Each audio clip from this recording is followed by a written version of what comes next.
జగన్మోహన్ రెడ్డి గారిని రాజకీయంగా దెబ్బదా కొట్టాలంటే నువ్వు డైరెక్ట్ రా, ఆయన సిద్ధంగా ఉన్నాడు. వెంకటేశ్వర స్వామిని, మతాలని, కులాలని విచ్ఛిన్నం చేసి ఇది పెద్ద కుట్రగా మేము భావిస్తున్నాము. దీని మీద ఎటువంటి ఎంక్వైరీ అయినా సిద్ధంగా ఉన్నామని చెప్పి జగన్మోహన్ రెడ్డి గారు సుప్రీంకోర్టు న్యాయమూర్తికి, ప్రధాన న్యాయమూర్తికి లేఖ రాశారు. అదేవిధంగా ప్రధానమంత్రికి లెటర్ రాశారు. మీరు ఎటువంటి విచారణ జరిపినా వైఎస్ఆర్ కాంగ్రెస్ పార్టీ మేము సిద్ధంగా ఉన్నామని చెప్తే సిట్ అని చెప్పి ఈయన సిట్ అంటే కూర్చున్నవాడు, స్టాండ్ అంటే నుంచున్నవాడు ఒక ఆఫీసర్ని వేశాడు. ఏం రాస్తాడు? లోకేష్ దగ్గరికి, ఈయన దగ్గరికి వెళ్ళి ఏం రాయమంటారు సార్ అని చెప్పి అడిగి రాస్తారా సిట్ రిపోర్టు? మీకు దమ్ముంటే సుప్రీంకోర్టు ప్రధాన న్యాయమూర్తితో విచారణ జరిపించండి, లేకపోతే సిబిఐతో విచారణ జరిపించండి. ఏమీ లేవు. సిట్ అంటే కూర్చునేవాడు, ఈయన కూర్చోమంటే కూర్చునే సిట్ అనే ఒక పోలీస్ ఆఫీసర్ని వేసి విచారణ జరిపిస్తాడంట. ఇంకా పైన చెబుతాడు మక్కిలు ఇరక్కొడతా. ఎవడ మక్కిలు ఇరక్కొడతాడు? కాకినాడ ఎమ్మెల్యే ఒక ఎస్సీ ఒక కాలేజీ ప్రొఫెసర్ని మక్కిలు ఇరక్కొట్టాడు. నువ్వేం చేసావు? ఆ ఎమ్మెల్యే మక్కిలు ఇరక్కొట్టావా? వెస్ట్ గోదావరి జిల్లాలో ఈ రాజ్యాంగాన్ని రచించినటువంటి డాక్టర్ బిఆర్ అంబేద్కర్ గారి పటాన్ని చించి అవతల వారేశాడు. అక్కడ దళితులు ఆందోళన చేస్తున్నారు 2 చోట్ల కూడా. నువ్వేం చేసావు? 2 ఎమ్మెల్యేలు మక్కిలు ఎరకొట్టావా? ఈ రాష్ట్రంలో నీ పార్టీ కార్యకర్తలు, నాయకులు బరి తెగించి రోడ్ల మీద వైఎస్ఆర్ కాంగ్రెస్ పార్టీ కార్యకర్తలను చంపుతున్నారు, నాయకులను చంపుతున్నారు. వీళ్ళ మక్కిలు ఎరకొట్టావా? వాళ్ళ మీద కనీసం కేసులు పెట్టగలిగావా?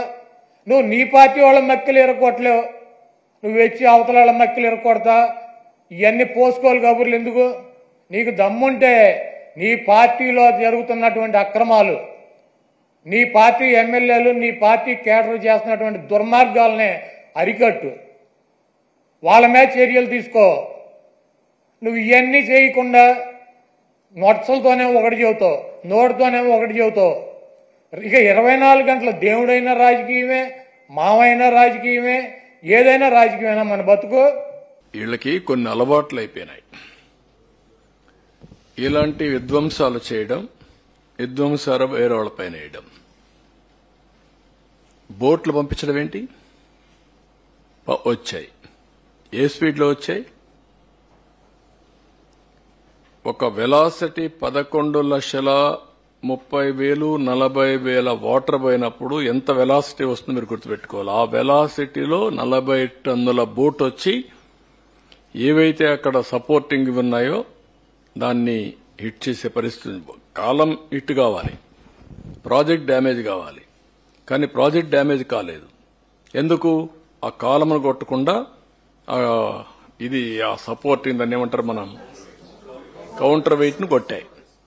ఆ కౌంటర్ వెయిట్ ఇరిగిపోయే పరిస్థితి వచ్చింది. ఇప్పుడు రిపేర్ చేశాను, చూసుంటారు మీరు.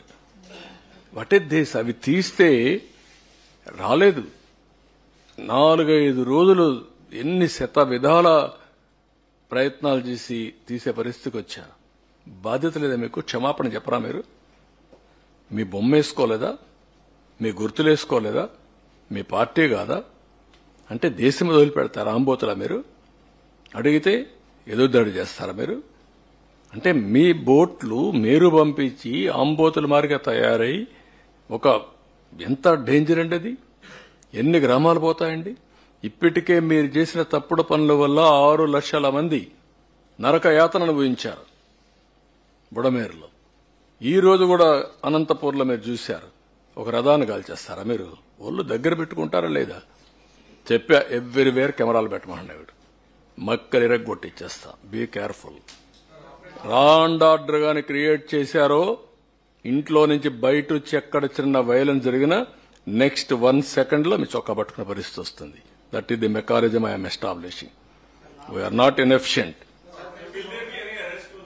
Yes, will arrest. ఇదే కాదు, ఇవన్నీ అరెస్ట్ చేశాం. ఈ రోజు కూడా అక్కడ అరెస్ట్ చేశారు. ఎవడు తప్పు చేసినా, ఎవడు తోక తప్పినా, ఎవడు ఈ రాష్ట్రంలో నేరాలు క్రియేట్ చేయాలనుకున్నా అదే చివరి రోజు మీకు. I'm very clear on that. ఎవడైనా సరే ఒకవేళ సవాలుగా తీసుకుంటారా, నేను చేసి చూపిస్తా మీకు. నాకు కావాల్సింది ప్రజల ప్రాణాలు కాపాడాలి, ఆస్తులు కాపాడాలి, లా అండ్ ఆర్డర్ కాపాడాలి, శాంతి భద్రతల పరిరక్షణ నా ధ్యేయం. దాన్ని వైలేట్ చేయాలని మీ క్రిమినల్ చరిత్రతో మీరు వస్తే మాత్రం కబద్దార్ జాగ్రత్తగా ఉండండి. ఒక్కడిని వదిలిపెట్టను.